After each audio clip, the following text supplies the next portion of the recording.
Set your course for the Hoth system.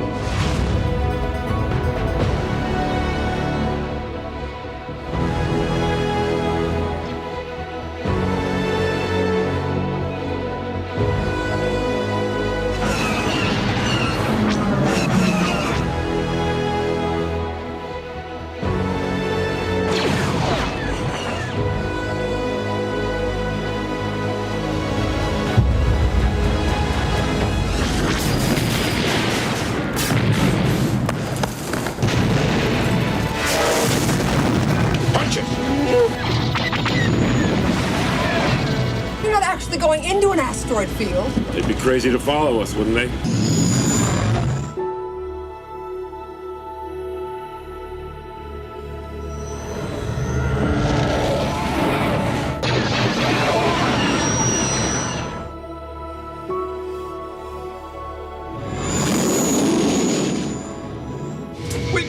The cave is collapsing. This is no cave. Just setting a new course. We're going to the Dagobah system. I feel like... Like what? Like we're being watched. My ally is the Force. And a powerful ally it is. Life creates it. Makes it grow. Its energy surrounds us. Luminous beings so we, not this crude matter. What is thy bidding, my master? There is a great disturbance in the Force.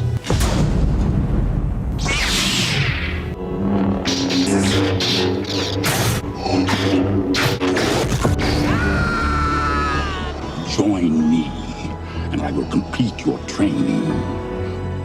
If you only knew the power of the dark side, I am your father.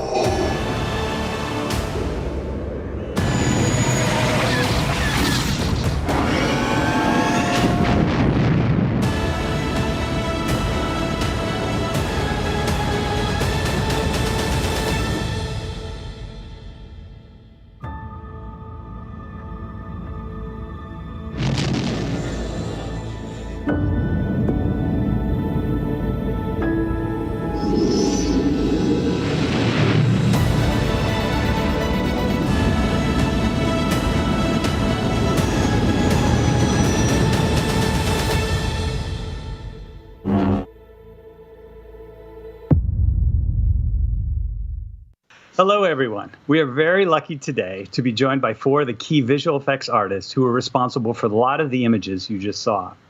In addition to Empire, they all worked on the first Star Wars film and all contributed to the success of ILM for many, many years. Joe Johnston was credited as visual effects art director, but we all know his contribution was much bigger than that. He was one of the key designers of the Star Wars look. Visual effects director of photography Dennis Murin, whose camera work and creative leadership brought many of the worlds seen in the film to life. The legendary Phil Tippett, whose amazing stop-motion animation work created some of the sweetest eye candy ever produced. And Lauren Peterson, who oversaw the construction of some of the most iconic film miniatures ever built. And I'm Bill George. I'm here because of all the ILM employees. I have the best attendance record.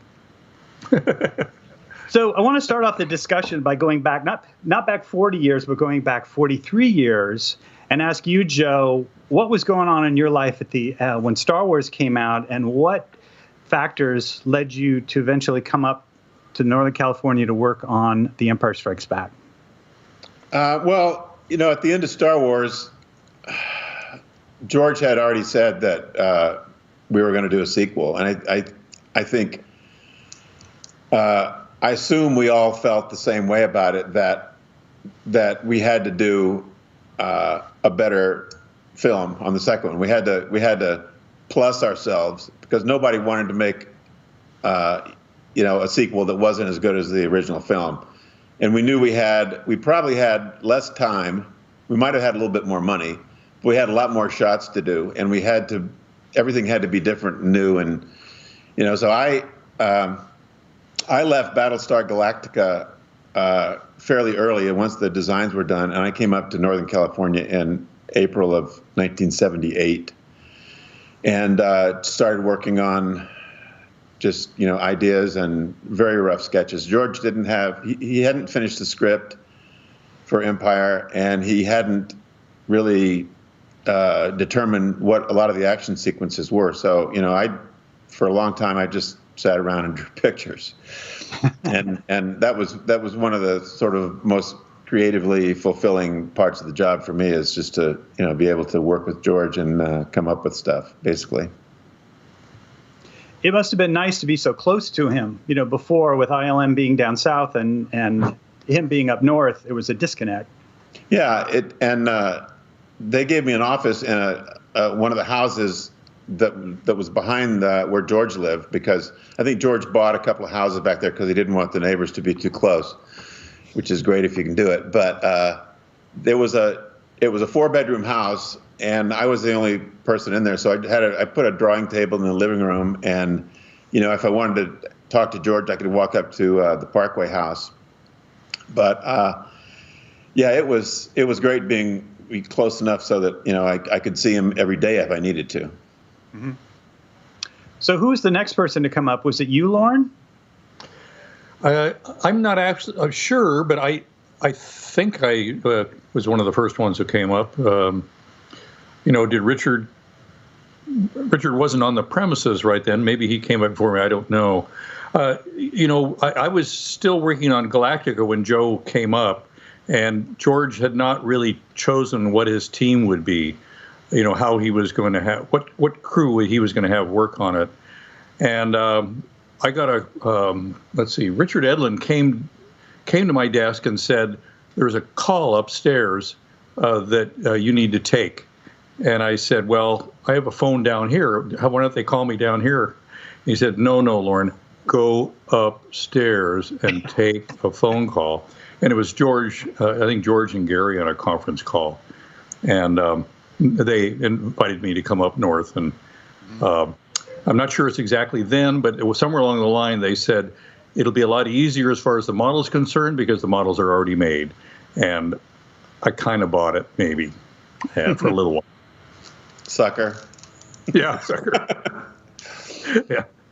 And then I would imagine, Phil, there was a lot of kind of R&D that went into both the Tauntauns and the Walker. I've seen lots of drawings that you did, that kind of thing. So were you brought on fairly early to start working on that? Yeah, Joe and John Berg had been working on the Snow Walkers, and I've been pretty close friends with John and met Joe on Star Wars, and so they were working away. John was working away on the prototype, and at some point in time, I don't remember how, but George called and said he had a character that he wanted to design that was like a snow lizard, and asked me if I could do some designs. And so I spent about a day doing a half dozen drawings and sent them up to George, and he picked one and asked me to do a little maquette, and I did one. He said, okay, that's fine. And then at some point when the team was assembled, I think they moved about 12 to 15 people up from LA. That's when I moved back up north. Did you guys have any challenges convincing people that a technique that is kind of associated with Ray Harryhausen and maybe was a few years old, that was a viable way to do these creatures? I think Dennis can talk to that, because I think he was, primarily the guy that kind of talked George into doing it as stop motion. Or I think Joe they probably both ganged up on him. Well, Joe, you look like you're ready to say something. I was going to ask the question, how else would you have done it if not stop motion? Well, a guy in a suit. The first thing I heard was, and I don't remember who it was, said, well, let's build mechanical miniature walkers that'll actually walk.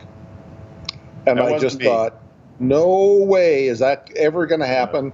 No way will it get done for this show. And because we were, it was tough building anything on Star Wars, and we just really had to struggled to get the stuff finished in time. And with all the shots we had coming up in Empire, to think you could build mechanical walkers couldn't have happened for the budget, and actually working and all. And I just said, no, let's do the stop motion. It'll be fine. I know the team. I know how to put it together, just how to do it. I want to avoid blue screen, get it just as real right through the camera, old school, as we call now. And George had no problem. They had no problem with it. And I think was any artifact from the stop motion of a little jumping here and there makes it look mechanical, which is perfect for the mood and the reality of the show. So there were a few little things like that throughout the show that there's different ways to do it, and you sort of like talk it over and come up with what's the best way. Yeah. Mm-hmm. Interesting. Those decisions always don't often come easy. I seem to remember them thinking they could actually do a running tauntaun in Norway, full size. Mm-hmm. And that, of course, can't work and all, but they did manage to get a lot of shots with it, with them sitting on it and everything. And all the running shots ended up being done, at ILM with Phil doing them. I thought I saw some drawings that somebody did that looked like it would have been designed around, a guy in an outfit. And I know with some of my original drawings, I drew a outline, a side view of a man, and then drew a tauntaun over it. And I think I sent it to George, and it said I wrote on it, "Not this." And Yeah. so I think they were thinking about a guy in an outfit and then having a dummy Luke on it somehow. And with the walkers, I remember there was some that Joe did some other concept drawings of like wheeled vehicles that were going to be like RC or something like that. Yeah, they were exploring the whole idea of using tanks.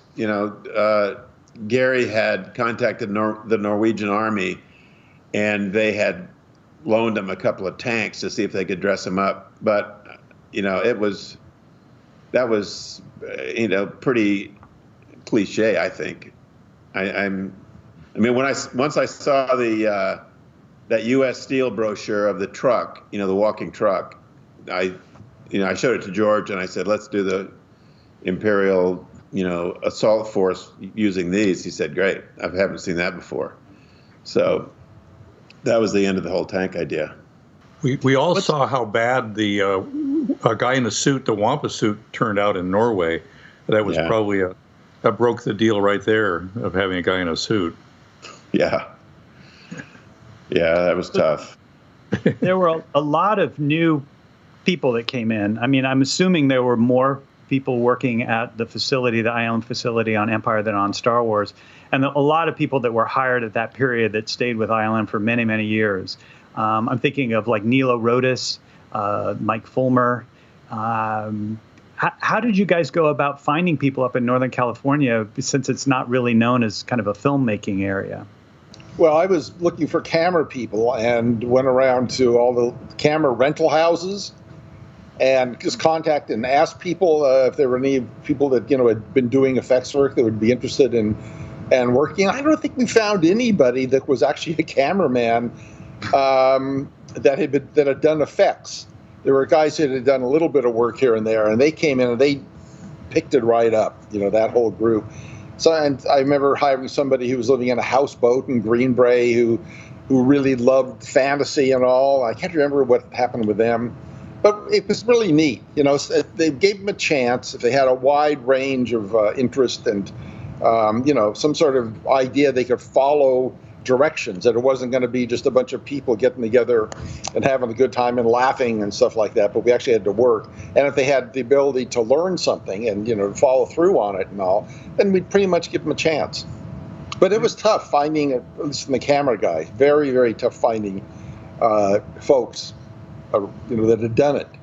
I remember there were a lot of people that were brought up, mostly camera guys from L.A. I mean, most specialists were imported from L.A. Yeah. What about Tom Sanamond?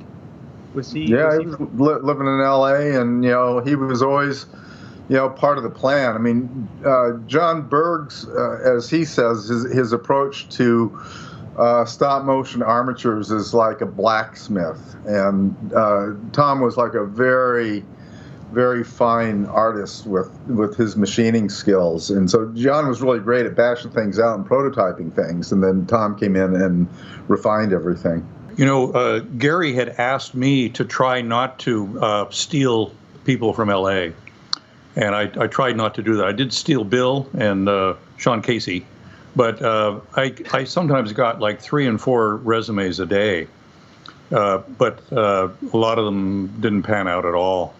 Mm-hmm. And when I interviewed people, I realized that I didn't so much want to see exactly what they did. They had to do good work, but I wanted to see how they worked and how they talked to people, knowing that we would be working a lot of hours and it needed to be pretty compatible people. Fulmer was a local guy, wasn't he? He was like a really great find. Yeah, he was a welder from Vacaville or somewhere, Vallejo or something like that. And he had worked for that big refinery, the company that designed refineries, Bechtel. Yeah, and he'd done a lot of models for Bechtel, but the models he did personally for his own were unbelievable and far and beyond anything you could imagine. Yeah, I remember, Lauren, you called a bunch of us in, when he came in for his job interview, and he brought a bunch of stuff and knocked everybody out. Yeah, tiny little hinges on the engine compartment of airplanes, and oh my, he was an incredible model maker, that's for sure. I bet it was easier to hire for Empire because people knew the success of Star Wars. They kind of knew the idea. It had been sold to everyone. Yeah. I was invited to a lot of parties, not because they necessarily wanted me, but there'd be like 3 or 4 artists, semi-artists and artists out there that wanted jobs. And it was like a little overwhelming sometimes. Yeah, I think I interviewed some of those people as artists. Yeah. Because, it became obvious fairly early that I was going to need some help. And I always wanted to find an artist who could draw better than I could. Yeah. And I started having these people in with their portfolios, and they were all like, knights on riding dragons and, damsels with swords and everything. I said, no, this is not it. And, Nilo was working for this company, FMC, designing heavy equipment. Road graders and earth movers and stuff like that. So I knew that he knew how to draw something and design something that looked like it actually worked. And once, he was great. Once I found Nilo, it was like, stopped searching, Yeah. He was telling me he was working for a military prototype, and he was designing toilets and toilet seats so to ensure that when you peed into them, it wouldn't splash back. Now, I started at ILM in 1981, and I was shocked how small it was. And from what I hear, back when you were doing Empire, you still didn't even have the entire building. There were a couple bays in the back that were like machine shops or auto shops. Yeah. Can you talk about the challenges? What's that? It was a furniture stripper and a company that folded newspapers also, and a machine shop. And I heard a story, Phil, about how you did a drawing with a severed finger, and you said, what price, the name of the company? I made a mold of my finger, and I cast it, and I put it by the bandsaw, because as you entered into the model shop, you had to go through this corridor where all the, a lot of heavy equipment was, and people were walking back and forth, and people were trying to saw things. And so we just I left it there and told a bunch of people and said, Jim Bloom was an associate producer on the show, and he was I think the de facto manager of ILM at the time, and we just kind of waited for Jim to walk by and see the severed finger, and then things changed. Now, Dennis, you were talking about how your role when you first came on was very much what we would expect a producer to do, going through the shots, seeing which ones can kind of be stacked on top of each other to make it more efficient. And you had a lot of concerns about can the amount of work that we need to do get done in time. And I guess one of the solutions was, did you build more cameras? I know eventually you had to go to night crew so you could use the rare pieces of motion control equipment during the day and at night. Right, yeah. Well, a night crew's sort of a given. You can always sort of solve things that way. And a lot of the figuring out I did included the night crew, and we were still in disaster zone if we didn't do something. But we ended up building another track camera, and we built 2 other smaller cameras that didn't get ready till the very end of the show. And I think we had a couple of other ones that were old style that we could use, the old Technoramas when we brought it from LA. I think we've had another one also. We did find a few other ones around. But it was just, somebody needed to sort of do that equation. So I went through the script and just estimated how many shots would be in this sequence and that. And if Joe knew, if he'd already been through with George and done some, I'd get an idea from him about how many there were and go through. And just by the time you get to the end, which probably took a few weeks to do that, and you figure about how long each shot's going to take to do, each element of each shot's going to take to do, then you can just back up and you know the deadline and see if you can get those done with the cameras you have to do it. And there was no way we were going to do it at the rate we were going. And I'd gone through both Star Wars and Close Encounters and had situations where the end was just like pandemonium. And there's this final amazing thing that happens in the last 3 months where people just get into another gear. Everything happens. The directors, approve things a little faster maybe because they're out of time. Everybody's out of time and the shows get done. And I just was really worried that would happen on Empire with the difficulty of the work. And I wanted to try to get more time to do it. So based on that, we had sort of a drop dead date for a lot of the gear being ready before we could start shooting. And with everybody working as hard as they could, the gear wasn't ready. But we started with the equipment we had and just kept going. And there was just hardly any time to think. And yet you still had to be able to, make the shots creative and interesting and real. So it was a job that I had done before, the sort of like analyzing things on a couple of other projects. And I thought it was always informative to take the page and turn it into imagery and then into time and work within that constraint. And that's pretty much the real deal. And of course, optical, that was always kind of they used to call it obstacle, just because it took them so long to get shots through. Was there any thought put into how to speed up that process? Certainly you had some real challenges of ships against a light background as opposed to space, which is fairly forgiving. Yeah, that was one of the horrific things about the film that was so different from the first Star Wars, is the settings were all different. Most of the stuff in Star Wars was space. Matte lines don't show up as much in front of black backgrounds, but with the snow planet and Cloud City and a lot of other stuff in there, it had to be really, done perfect. So we had a couple of other printers we got in and built to do it. That was mainly stuff that Richard was doing and figuring out, ways to get the film stocks to work better and figuring out just a place to process the film. We ended up sending all the stuff up to Seattle because they had actually a faster turnaround than if we'd gone to LA. So every night the film would go out at 6 o'clock and come back the next morning at 8. So it didn't hurt us or anything like that. So, just tried to solve every problem when it came up, and there was always 5 new ones the next day. I remember that the turnaround was with the Seattle place necessitated us coming in for dailies in the afternoon, like at 3 o'clock, because the turnaround flying it from Seattle to the Bay Area and landing at SFO and getting it driven up. I remember working till 3 or 4 o'clock in the morning a lot of nights. Huh. I don't remember that. I wonder if that might have been, maybe that's the way it was, but maybe we had a second lab run, possibly. And that would have been for a second run. I don't know. Maybe not. You remember there was a guy that waited on a motorcycle outside of ILM to go to the airport sometimes with the film. And Great. Yeah. Right. And I think he rushed back in the morning on a motorcycle. Hey, Dennis, talking about ships and objects against a light background, there's someone who I don't think has ever gotten the recognition that he deserves, and that's Mike Pangrazio for painting those snow backings.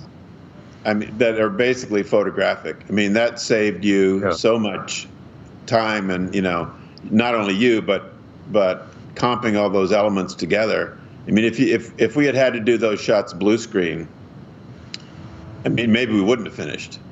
I don't know, but he painted several of those backings, and they were huge. They were like, 6 by 12 feet, some of them, and he would take a photograph that had been shot in Norway, and he would start in the corner without even sketching it out. He'd start in the corner of his canvas, and he would paint all the way across diagonally without. I mean, it would start as a blank canvas, and then at the end it would be one of these snowscapes. I mean, I've never seen anybody. And he did them really fast. They were really fast too. Yeah, that just amazed me. Well, one of the things I did when I came up here too is I knew we needed that stuff because that's the way I wanted to do that sequence. So I went around as well as looking for matte painters for people who could paint big backgrounds, and. I don't know if I found him or whatever, but certainly talked to him first. And there were a few people that could do it. It would have been harder for other people. I was prepared to practically simplify everything just to get a nice cloud, blue sky models in there for the hills to avoid having to go to matting on it. Right. So it was never going to go to that approach. But Mike just brought it to a level that, was just incredible. And that directing, going in one corner across, every day or whatever, it could be another 4 feet would be painted. And then it's just like, wow, it's unbelievable. I know. It was really incredible. That's a whole different way of painting, too. Most people don't paint that way at all. No. And he changed. He changed also a couple of years later to working more abstract, starting broad, and then filling it in. I remember when he first, or before you hired him, all we had was some background plates that were shot in Norway with, the VistaVision cameras, and the only thing that could be really done with those was to choose locked off backgrounds, and with the big background murals that Mike did in foreground miniatures, that allowed you, Dennis, to move the camera a lot if you wanted to. And they also had made some beautiful 4x5 transparencies. That we had to reference from, and that's where Mike got all his references from. They were gorgeous. I don't know what they shot them for. I think a big film crew maybe does that. They just shoot beautiful scenery and bring it back in some form, whether they don't know if it's for projection or reference or for what. But that was a big help. And if you look at those, they'll match. A couple of them match Mike's perfectly. And one of the things I thought of was doing a big photo blow up from those. But the quality's not there, with photochemical weight on big things. So. No. That was amazing. Hey, Phil, I wanted to ask you, I watched the film last night for the first time in about 30 years.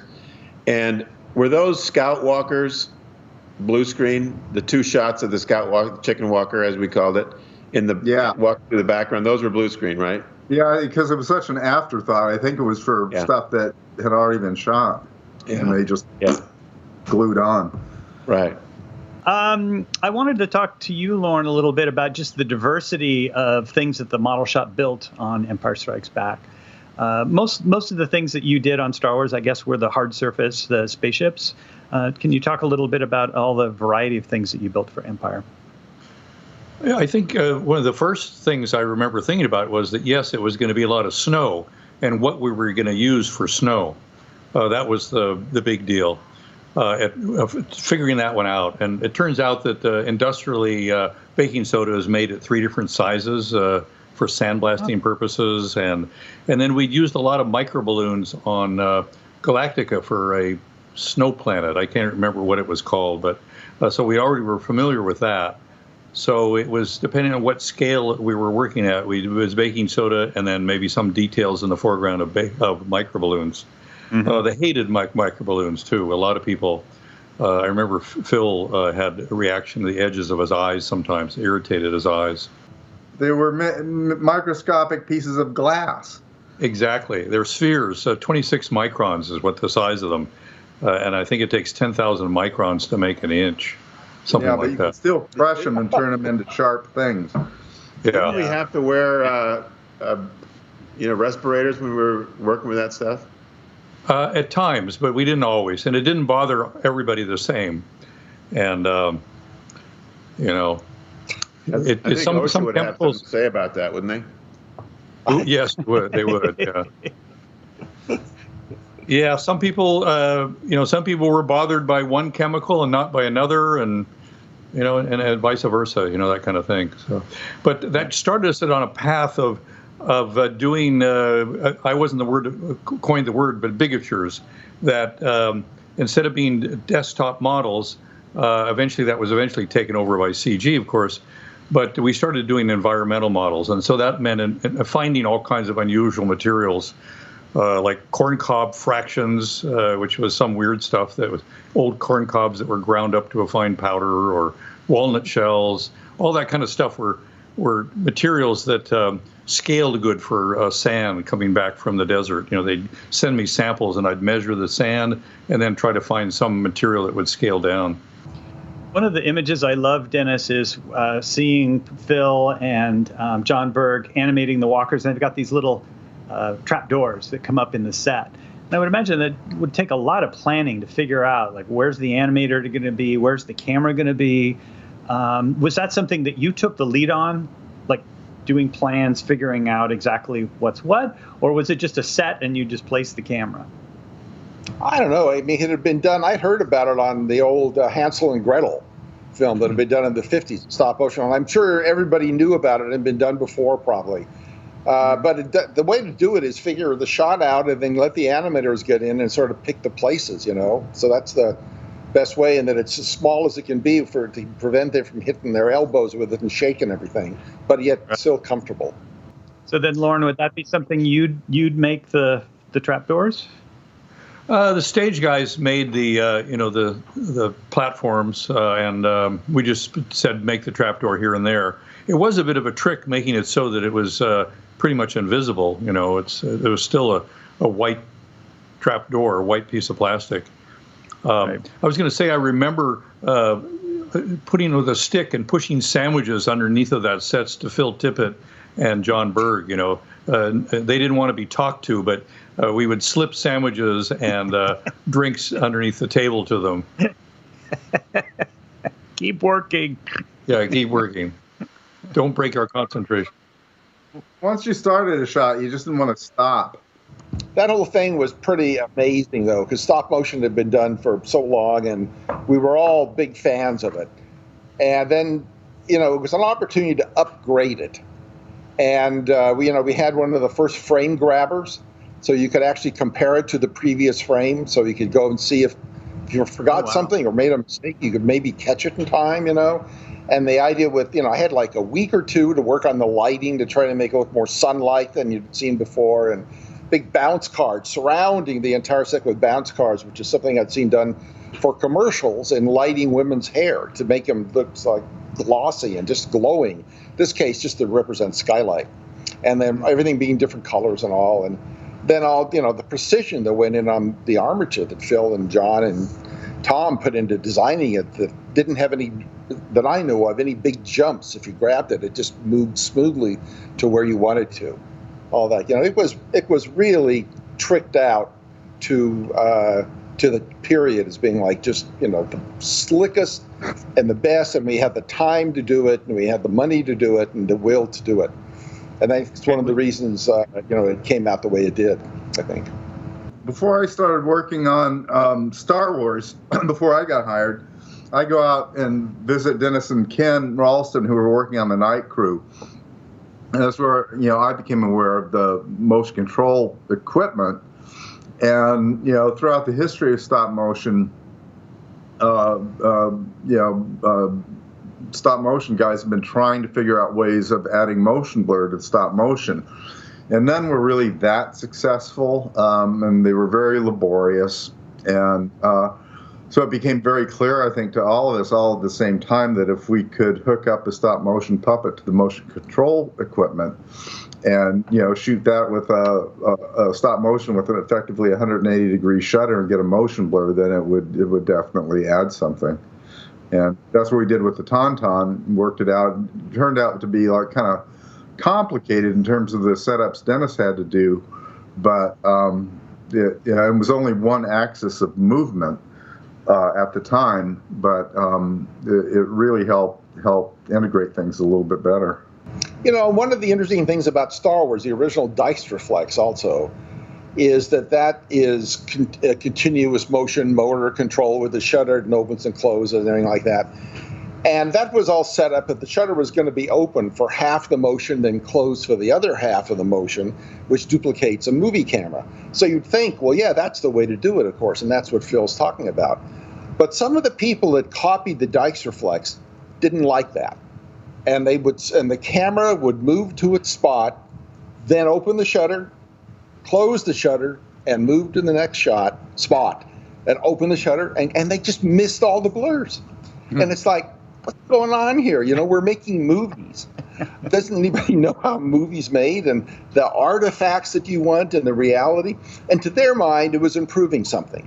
You know, you got a sharper picture, like that. But we were all film fans, and we knew that all that, that little stuff that seems little can make a big difference in the middle of a film, and gets you gives you an example of something that is correct that you can aim for, not that you're going to discover later was incorrect. Well, it's interesting, too, Dennis, to hear you talking about little bits and pieces from earlier projects that kind of came together. That experience of seeing the commercial where they're lighting a woman's hair and that going into your head, and then you pull it out. You never know what is going to lead to the success of a shot. And I think that's one thing the early ILM was so amazing, that they were just these amazing people that had such a great depth of experience. You never knew where the solution was going to come from. Right, yeah. It was the spirit of the 60s, and it really was. Experimenting and all, but also, learning and being curious, and keeping all that stuff, in your mind. One of the things I realize in dealing with terrific directors, they have got tremendous memories of films they've seen. They've studied the films they've seen. They often don't talk about it, but that's where they're pulling ideas from. And, whereas I'll look at something and see a technical thing here or a performance thing there I like, or a design that I think could have been better if it had been over here or something. Directors will see an emotional sequence lasting 2 minutes long and think about how the arc ramped up and went down, and they've studied, the construction of that and the dialogue of it, some have. And they grab from that, and I think studying the past is so important. If you're, in the present, to either take it or discard it, but to see to see how it's been done, and then as a starting point of her judging your own work. Do you want to stay there and do that all your life? Fine. Do you want to try to go farther up somewhere else? Fine. That's going to be a little harder, but that's always what I want to do. So I just always try to go somewhere that I haven't been before. That's going to be noticeable on the images. Yeah, and that's where I think art and film, history education really comes in handy, particularly, working with DPs and directors, because they're all really well, educated about stuff, and, can say whatever, Rembrandt lighting or, David Hockney lighting or, a Kubrick shot, for a certain thing, or a John Ford shot. And it cuts through it really quickly. I mean, everybody knows that shorthand and that language and can move on. You don't have to write a dissertation about, what you want to do. You just build on, the best stuff that's been done before. When I first came up in April of '78, George had the film Alexander Nevsky on a Betamax tape, and by Eisenstein's film. And this is sort of to your point, Dennis. And he had it queued up to the Battle on the Ice, I think it's called, which I think is fairly near it's near the beginning of the film. But we watched it, and he said, "I want the beginning of the Battle on Hoth to feel like this. I don't want it to look like this. I want it to feel like this." So, and nothing had been done. I mean, I don't think he even had the sequence scripted yet.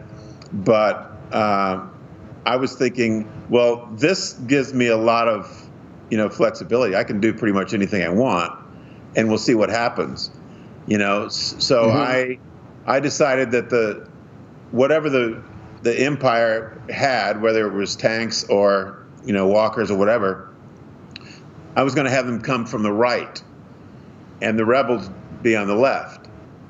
And I have this I had heard about this rule of thumb where the good guys always come from the right, and the bad guys are always on the left. And I said, well, I'm gonna switch it, just to see how that feels.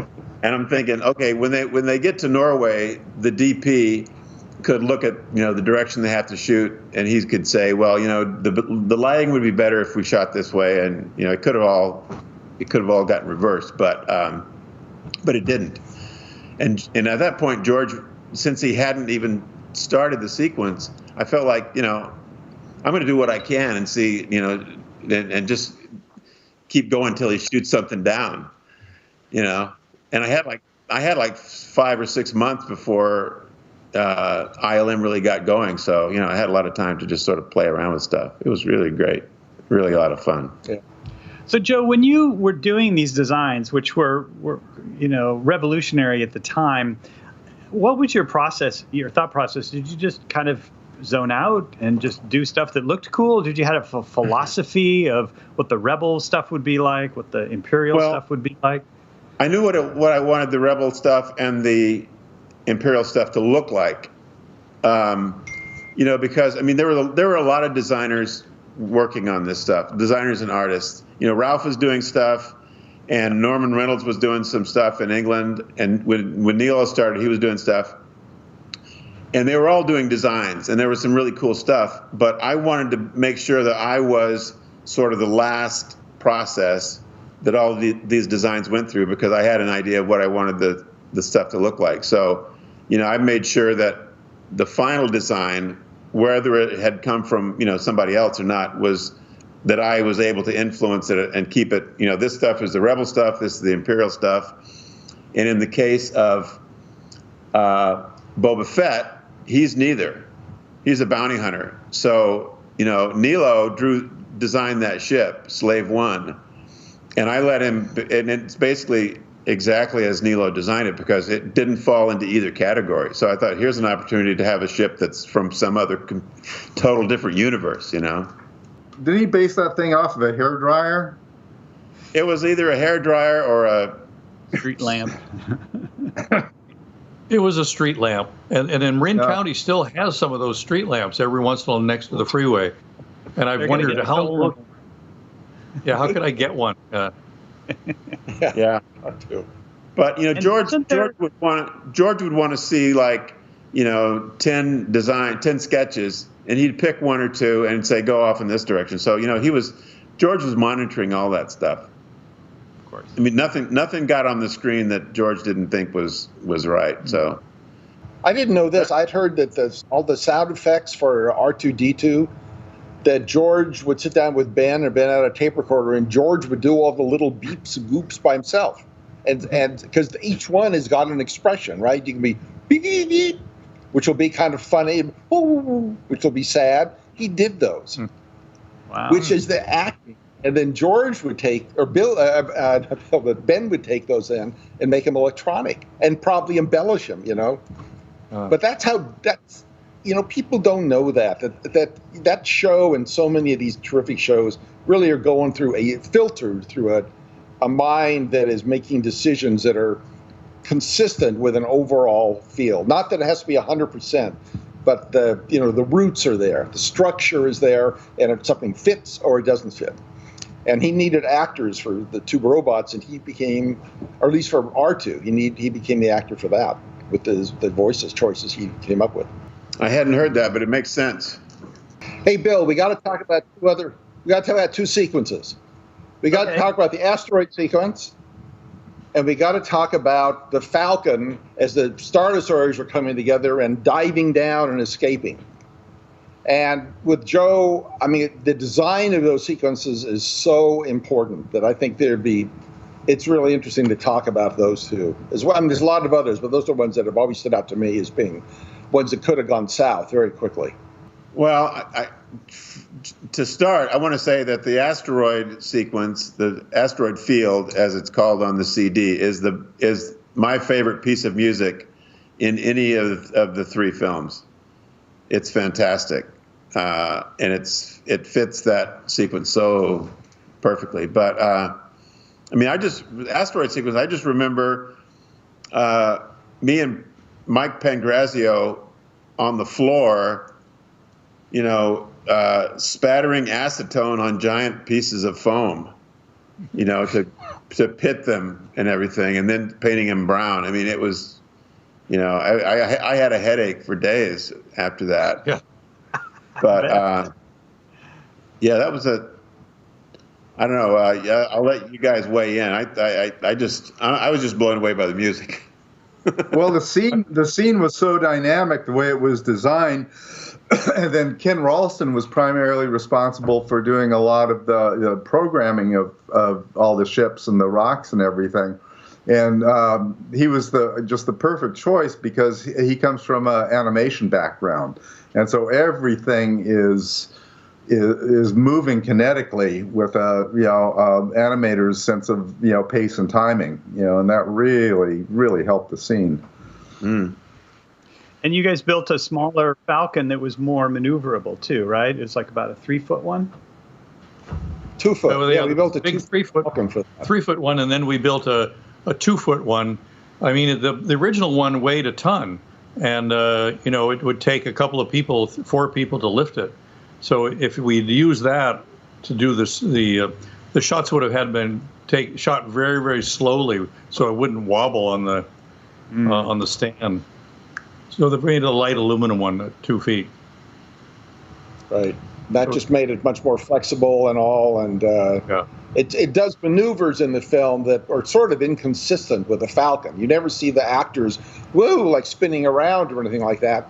But when we got into the show, and especially into that sequence, it just seemed like something to get away from the straight flying would help. And if you could do a flip to get over here, and George said, sure, fine, go ahead.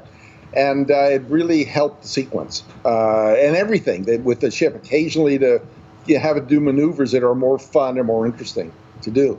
But I remember when we started the asteroid sequence, though, you couldn't tell what you were looking at. The original idea was asteroids are coming from every direction and the ship's flying through and evading them. You couldn't tell what the heck you were looking at. As soon as your eye was on the ship, another big asteroid came in over here, and then the one that was supposed to hit the ship came this way, and you weren't looking there, and you couldn't figure out why the maneuver was going on. So, Joe, I remember we went through and redesigned those shots so that and the storyboard form, as I remember at least, so there was a single direction most of the time, not all the time, for the asteroids and still look dangerous, so that you could at least know where to look to see why the Falcon, why it's in danger, what almost happened, and how it evaded it. And that was something we weren't expecting and really helped the sequence. But maybe you don't remember that. But anyway. Well, I remember that it would have been nice to be able to do an animatic of it. Yeah. Oh, yeah. Yeah. Right. But that was sort of pre-animatic days for us. That came with Jedi. Right. Yeah. When Ken was shooting a lot of the asteroids, I mean, there were just hundreds and hundreds and hundreds of asteroid elements that they shot for weeks and weeks, and they got really bored doing it. It was like really tedious stuff, and so they would entertain themselves they'd just put a potato in for an asteroid or a tennis shoe or whatever, and see if they could get away with it. So those are things that are floating around out there someplace in deep space. Yeah. The model shop lucked out on that with the Millennium Falcon, and that the model kits that we used to bash came in both 24 scale and 12 scale. So when we made the smaller Falcon, all of a sudden we had the same parts we could use. We didn't plan it that way. We just really lucked out. Yeah. Joe, you were mentioning earlier kind of a design philosophy of the Falcon about it being round and in thirds. Could you talk about that a little? Because I know there's a lot of Falcon fans out there. Yeah. Well, the reason the Falcon came about was because of Space 1999, as you know, and the Eagle. Was this called the Eagle? Mm-hmm. There's that ship. And so George and Grant had already built the cockpit and the radar dish. So George said, we got to have a new ship for Han Solo, which was, it was originally called the pirate ship. We got to have a new pirate ship for Han Solo. And so, I said, well, what do you want it to look like? He said, I want it to look as much unlike that as possible. So, and Grant said, do me a favor, let me use the cockpit and the radar dish, because they'd already built those. So I went home that night and I did about 6 or 8 sketches of a spaceship, and they were all based on sort of a flying saucer, because I figured that's as far from what we had as you could get. And some of them had the cockpit out front, and some of them had the cockpit up where the gun ended up, but they were all sort of generally the same shape. And I showed George the next morning, and he said, I like that one. And it was the one where the cockpit was off on the side. And so I never had time to do sketches of the Millennium Falcon, because we started building it that day. Wow. So there weren't a lot of design sketches done, just very few. But one of the things that I asked Grant if he could do, I said, how about if the cockpit, is static, and when they do maneuvering, the ship goes around the cockpit, but the pilot doesn't have to bank. He stays, at 0 degrees horizontal. And Grant said, we can't do that. He said, forget it. We're not going to do that. I said, okay, it's going to make the cockpit scenes in live action really, He says, they'll bank the camera. Don't worry about it. So anyway, I lost that one. But we got it on the B-wing. Yeah, I got it on the B-wing. Anyway, I forgot what your question was. I rambled. Just the design philosophy. You said something about circles and the thirds. Yeah, I wanted to be, have a sort of a circle theme. So the whole thing is a circle. It's got circles on the side. It's got circles on the top. The radar dish is a circle. The cockpit's a circle. And I started measuring things like some shapes are a third the distance of others, and the whole thing. And the gun port is I think is 1/6 of the total shape, total distance. So I just wanted to have a, to feel like it had a theme. And when that's why I think they ought to put the original radar dish back on the Millennium Falcon for whatever the next sequel is, because that rectangular dish doesn't do it. It's just wrong. Talk to those guys, will you? Somebody wanted to know, do you guys remember when Walter Cronkite visited Kerner and interviewed George Lucas? Yeah, I remember him being there. I didn't, they sort of whisked him through, and then he and George went off somewhere and did the interview. But there's photographic evidence of him being there for sure. I think they had like 4 setups somewhere around the building, and he got escorted each one, and they were all pre-lit, and the cameras were there and everything. Something like it was more than that. His assistant asked him, "Are you doing okay, Walter?" And he said, "Yes, but I can't hold my stomach in much longer." Right. He came and visited the Tauntaun set, and Ken Ralston was kind of upset that he didn't get to, get a picture with Walter Cronkite, because he wanted his mom to see him with Walter Cronkite. So we faked the Tauntaun scene, and I had just animated all those scenes by myself, but there's some pictures in magazines and whatnot of Ken and I both animating the Tauntaun for publicity for Walter Cronkite. Yeah. So his mom got to see him with Walter Cronkite. Right.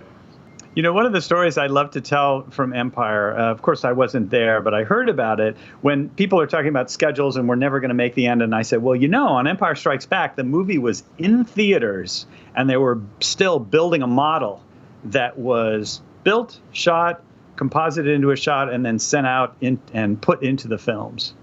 And I'm assuming that's a true story? Yeah, 2 weeks before the release, George had us do a shot of Han Solo riding on the Tauntaun in the ice, and it was a very wide shot, but it ended up getting cut in the film. But that was 2 weeks before the release, and they were already making the prints.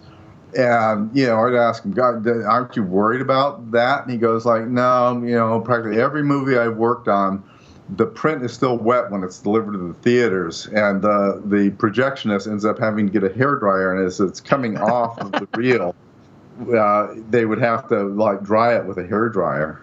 It was the hospital ship that was added. Originally, the test audience couldn't figure out where the Millennium Falcon with Lando Calrissian was in it when Luke and Leia were on that hospital bed, when he lost his hand.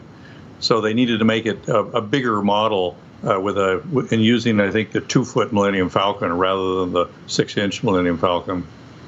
That was the reason for it.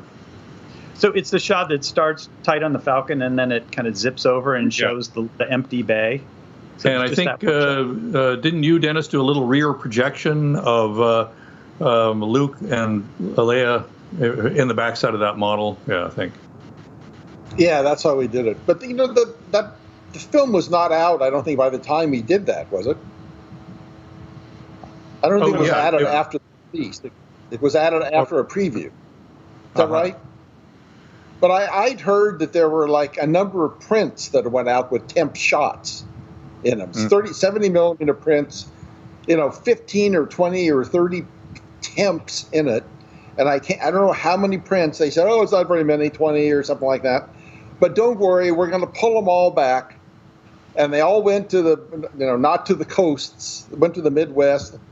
And I don't know whatever happened, if they're still there, but we redid them or finished them, but they just didn't make that first run of 70 millimeter prints, which took a lot longer to make than the 35 millimeter prints. So. I mean, I saw the film at a industry preview, and then I saw it with a regular audience, and the two prints were different because the first one I saw was the 35 millimeter, and the second was the 70. Oh.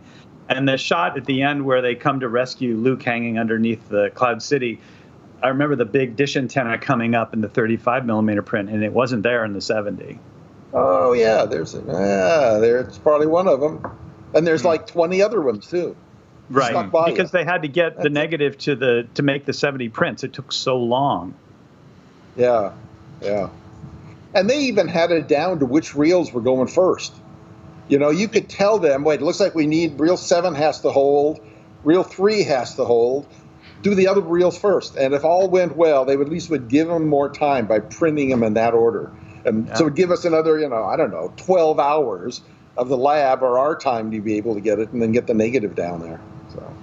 And different people in the company were hired to be print watchers. And so they would, there would be one guy, I think Howie Stein, one of the editors, was stuck with reel 4, and he had to watch whatever the release, amount was, 4,000 prints of number 4 to make sure that there were no color correction mistakes. Well, any other memories you guys have of that time?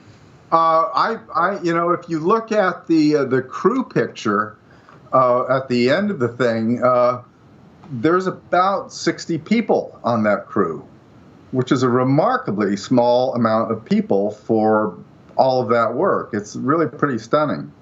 There must have been more than that, but some people didn't make it all the way to the end. It's a good thing we didn't know what we were doing. Right. That's where the best work comes from. Yeah. And the optimism of youth is what we had. Well, Dennis, you were talking about that other sequence. What is it about that sequence that it is memorable to you? Yeah, you mean the Stars Stories, right? I remember, and I talked to, Jonathan Rinsler, I mentioned that sequence to him, and he said, that's one of my favorite sequences. I'm saying, what is it? And what it is it's hard to figure out what the heck's going on. You can see it, you understand it, but the shot design was really hard, is my memory of it. Coming up with the angles to see the Falcon is being approached by a Star Destroyer, and maybe there's a couple other Star Destroyers somewhere, but you're not sure. And like, what are we going to do? Evasive maneuver, and he dives straight down, and the remaining 3 then are going to collide with each other as this other ship is dropping down, followed by 2 TIE ships shooting at him. So your view is going from here to here, and then to like this, and it's just, it could have just been that. I don't have no idea what's going on. And I think it came out, I just remember spending a lot of time in the shot design on that with you, coming up with the views on it. There was something at the beginning, but everything needed some refinement here and there. So that when you're looking up, I remember I pretended in my own mind like the Falcon was falling, like a leaf or something out of control airplane, so it was like spinning around, so you got a sense of looking up, and rotating the Star Destroyer, so the shadows change on them, so you can see one is trying to make an evasive maneuver, because there's like 3 triangles. And how are you going to know anyone's, they're not just cutouts, but you could get the shadows to change. And it was like 4 or 5 shots in a row that were really, really difficult. But what a funny idea. Another great idea for all this. And did you ever talk about the Falcon just flying off in some other direction, or where'd that whole idea come from? Do you remember? It must have come from George, the idea of him diving down. But, like I said, I watched the movie last night, and when that sequence came on, at the end of it, I'm thinking, boy, those Star Destroyer drivers are really bad. They're in these gigantic ships, and they're going to collide head-on in space? Come on. Well, but the thing is, they're all focused on getting the Falcon. That's all they see is the Falcon. So there's and they're not the brightest guy. The Army's been around for a while. The promotions from the bottom on up. Right. Some have bad Vader had already killed everybody who was disloyal to him. So, it's like a fourth string at the wheel. Like our president. They hadn't invented backup cameras for cars even then, so they couldn't see what was behind them or anything like that. Probably sideways either. Right. When somewhere along the line, George wanted to have a very distinctive ship for Darth, and it would to be painted the same as the TIE fighters, and of course production wanted to save money, so they told the model shop, well, how about you just paint the white Star Destroyer blue-gray, and then we could paint it back to white after they'd done those shots, without ever thinking that we would have thousands and thousands of fiber optics that would have to be scratched, to get the light back again, and just it would be just impossible. And then I know Joe and George came up with a whole new design for Darth's ship, which was fortunate, because then they stopped trying to make us repaint it. Yeah, but the whole idea is that it's 15 times bigger than a standard Star Destroyer. That was the thing. You wanted the scale to be so different that, it looked like sort of a floating city almost. Yeah. And it was. Yeah. We should talk too about the work that went into building all this equipment that had to get done for the show, or to get it done. The additional 80-foot track camera. I think we had it for that one, for that show. Maybe that didn't come till the next one. So we had a whole electronics department, optical lens design, machinists, draftsmen, all just to build the gear that was going to, and the cameras, building 2 new cameras, the gear necessary to get it done. And that stuff is invisible on the screen. You can't look at it and say, oh, I like this and I like that. But it's the stuff that gave you the imagery of it, and there was great people working on those for that tough 2 years, and that continued on at ILM for years and decades, building stuff like that, Where we built all the stop motion puppets, the room was next to those guys, the guys that were involved with engineering all that stuff, and they were a really interesting group of people. They were like cowboys and hippies. And Jerry Jeffries was, Jeffers was the lead guy, and he was like the Slim Pickens kind of guy, and they were a wacky group of people. One of the machinists. Oh, go ahead, Joe. I was just going to say, isn't that the guys who, when the French documentary crew was there, Jerry Jeffers dropped the Empire Flex camera on the ground. I remember, yeah. Remember that? Yeah. That was great. And it's in the documentary. And the camera pans down to look at it. Yeah. You know, one of those machinists, Jim Beaumont. One morning I came in and he had this perfect white feather on his mill, and I asked him about it, or I think I did, and he said, every morning I try to find something that's just perfect in nature and inspire me for making camera parts, you know, for making the movement inside of a camera. It was, and I one time saw him had a beautiful dried leaf on his mill in the morning. So he had a certain mystical quality about him, you know, about what he was doing. He would hand lap the pull down movements, and he would do incantations. He didn't do any of that on a mill or anything. He just did it all by hand. Wasn't there a model shop guy who lost his apartment and he lived in the model shop for a while, Lauren? Sam Zoltais? Yeah. That was Sam Zoltais. Phil had mentioned him earlier. He had worked for Kohler bathroom fixtures, and he was there to do the graphite work on the Empire camera. But his girlfriend had kicked him out of the house, or the end of the relationship, and he just moved in above near the water heater, back behind Phil's place, and he put up black duvetine and had a bed. And one of the janitors came to me at nighttime and said, you know, do you know that somebody's in your model shop is sleeping here? And he would go away and eat dinner after we all left. I guess he'd go out to a restaurant and then he'd come back and sleep. Wake up in the morning, we had a shower. He'd get a shower real early. And I never did find out how long he lived there, but we had to tell him that he couldn't do that. But that was Sam Zoltais. I know they located him recently. Someone did. Yeah. Yes. He lives in the foothills of the Sierras or something like that. He has a big sign says, "We'll shoot on site. Don't approach my property," something like that. Yeah. Does anyone remember that when we first got there, the building, it was empty except in the front. And I don't know who had the idea, but they asked the carpenters to deliver a whole bunch of 2x4s, you know, 12 foot, 18 foot, 6 foot. And we laid out the walls of where the different departments were going to be, and rather than doing drawings. And I thought that was just a brilliant idea, because but the one thing that happened was electronics wasn't represented. There wasn't, Larry Meyer hadn't been hired yet. And so his department kept getting smaller and narrower as people kept moving the 2x4s about where their room would be, you know. And so he got this very long, narrow room. But it was a great idea, whoever had it. I remember when I first went to the building, the Kerner building, you know, you could walk where the two bathrooms were. Mm-hmm. You could open that door, and it was just one gigantic open space. Yeah.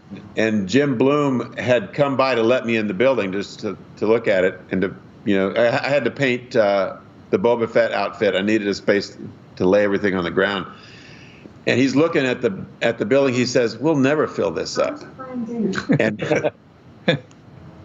And within like 6 weeks, we had a second level in there already. You remember that, Dennis? Yeah, that was great. Phil and I flew up. Phil and I flew up on an early trip, and they showed us the same thing, walking into the empty building and all, and it was daunting and so exciting that here was where we're going to be able to start on the sequel to Star Wars in this space.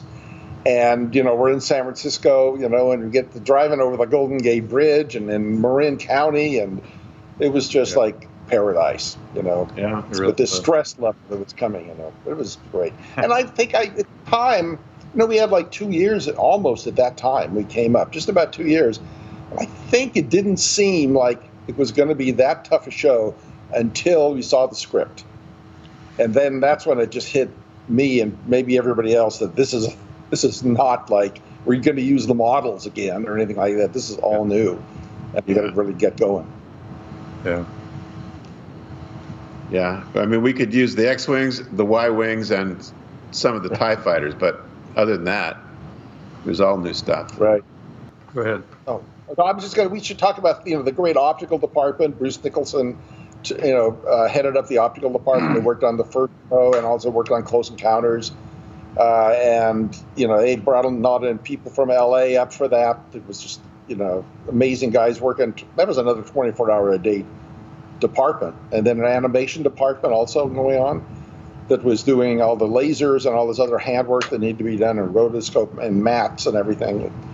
And I'm sure there's other ones in there. There was the wood shop and the model shop, and there was paint people and everything, construction. Yeah.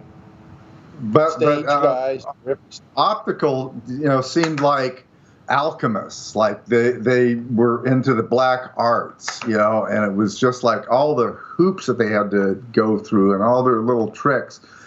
And I think it was pretty much, Bruce Nicholson that, did a lot of the heavy lifting that, was the key to making that whole department work. There were a lot of stage guys that came from like the opera as well. Ted Menke. Yeah. Ted. Yeah, we had a lot of guys that that were from the local 16 up here who'd worked at the opera houses and the theaters, and also worked on movies that had been made in the Bay Area. Worked on Dirty Harry and a lot of films that were made. They'd get like 6 or 8 weeks work there, and then go back to theater or magician show down there, or the opera. So they had some film experience, and they became. We had a group of probably about 6 or 8 of them that worked at ILM for a couple of decades that were just great. We had, Ted Menke, and we had Dickie Dova, whose dad jumped off of the Hindenburg and survived, Yep. And was a champion ice skater. Yeah. Dickie was a skater, and Ted Menke were ice skaters, and the Ice Capades or Ice Follies, one of those things. Whole different type of people than LA, where everybody it's just business LA. Yeah. Ted worked on THX 1138. Oh, yeah. Oh, yeah. Yeah. So he must have been George's first employee. I remember, really early on, Ted was the old guy. I mean, most of us were in our, early to mid 20s, and he was like, what, 35 or 40? So he was like the old guy. And I don't know what happened, but I crossed him somehow. And we got into like this huge screaming match that just went on and on and on. People tried to break us up. And at one point, one of us yelled at the other and goes like, "What are we screaming about?" And the other one went like, "I don't know." And we were great buddies after that. And I ran out and bought him a bottle of whiskey, and then everything was fine. Yeah. I can imagine you yelling like that. I can't imagine Ted. Oh, yeah, he's got a loud voice. I know he does, but I've never seen him mad. Yeah. I was worried. We had one thing. So for the asteroid sequence, we had to come up with some way to do a lot of asteroids, like hundreds of them for an element. And how do you do that? And they should all be moving and all.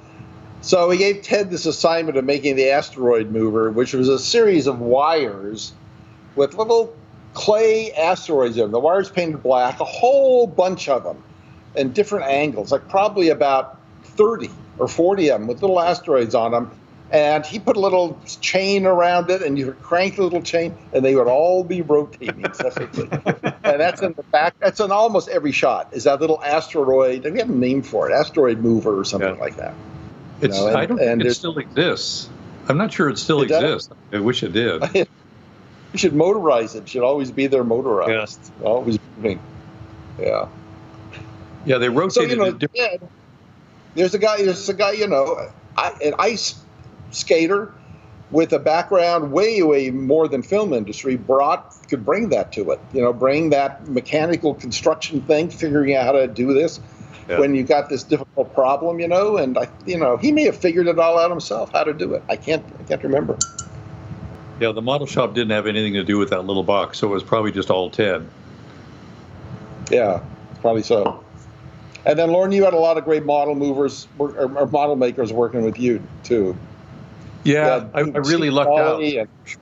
Yeah, really lucked out. I felt more like just their peer rather than the head of the department. Sometimes, I remember Bill one time, as a fairly new employee, and I was trying to show him something about an armature for something, and he kind of held up his hand and said, "Lauren, I can do it. I can do it myself." It was like a lot of people didn't need anything other than just the very germ of the beginning of the idea, and they'd run with it. So I had to modify my behavior after a while, that it wasn't necessary for me to be involved in everything.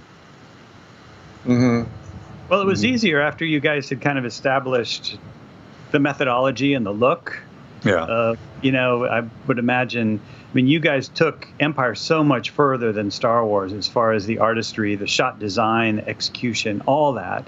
But you didn't have to explain to people what you were doing. We all understood because we had seen the first or second film. Yeah.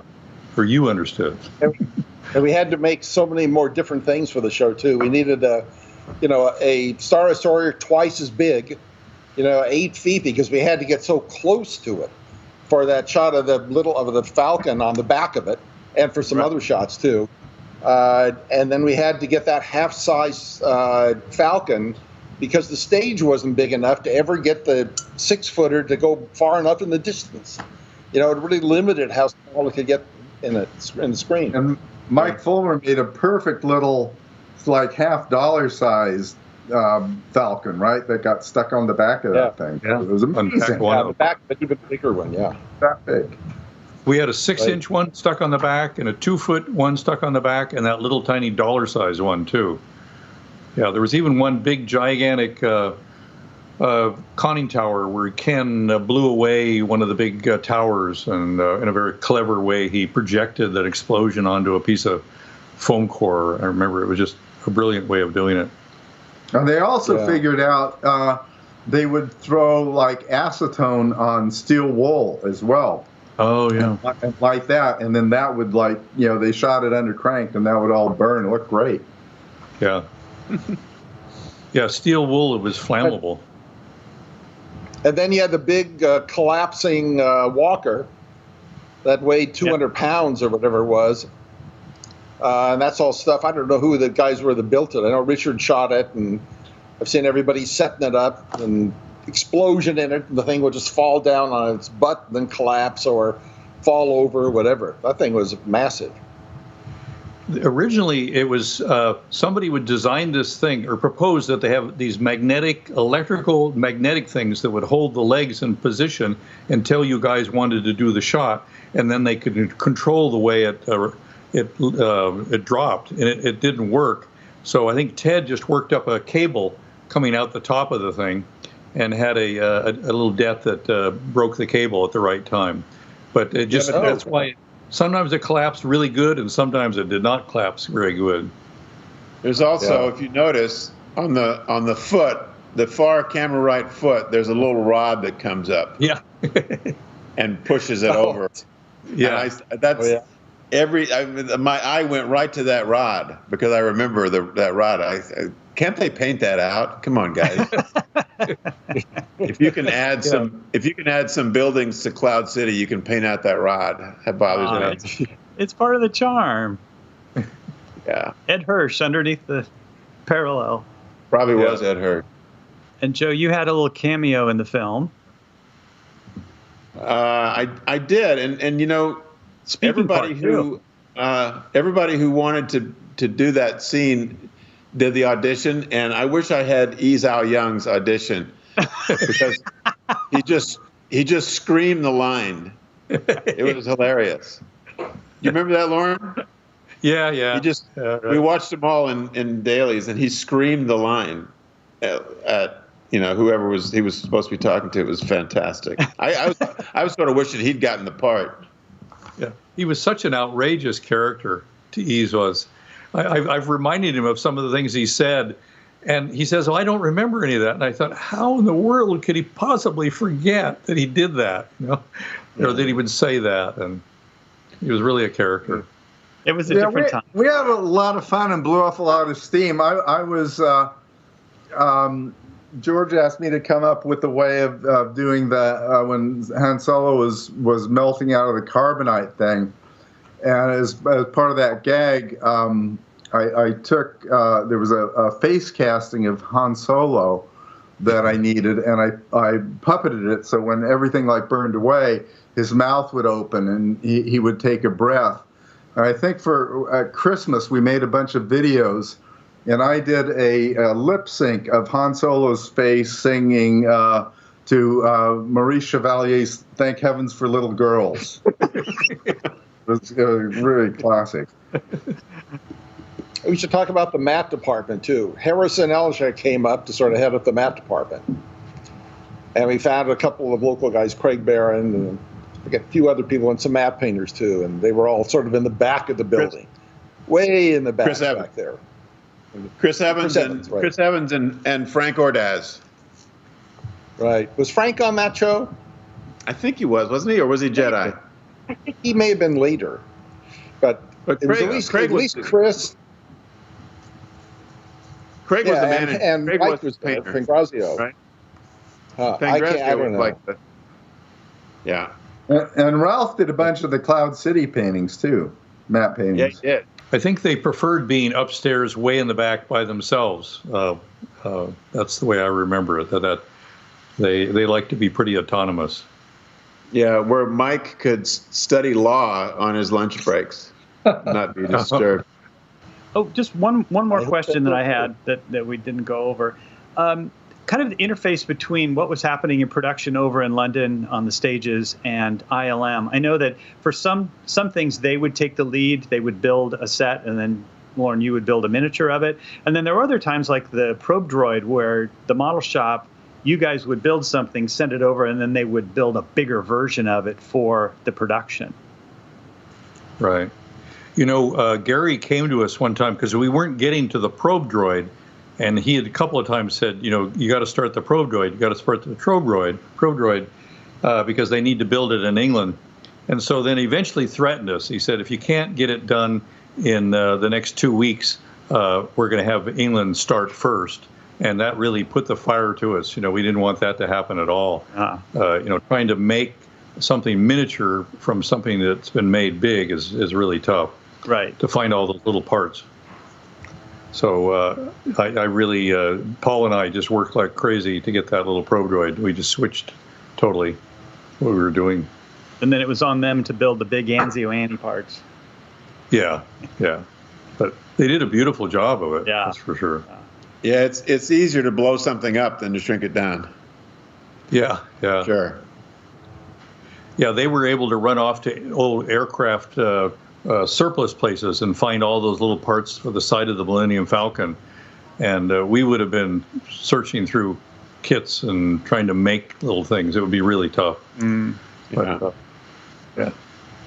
And that shot of that lifting up out of the snow and coming through the smoke and everything, that tight shot, that was similar to the Walker sequence, all done on camera, except not stop motion, a little on the slow motion side. That was a nice little set. Yeah. Well, thank you guys so much for this chat. I'm sure a lot of people are going to find it very enjoyable and educational. I'd also like to thank O90 for their help putting together this virtual event. And I guess we'll sign off. Okay. Sign off. Great. Thanks. Bye. Bye. Thanks, guys. Great seeing you. Okay. Yeah.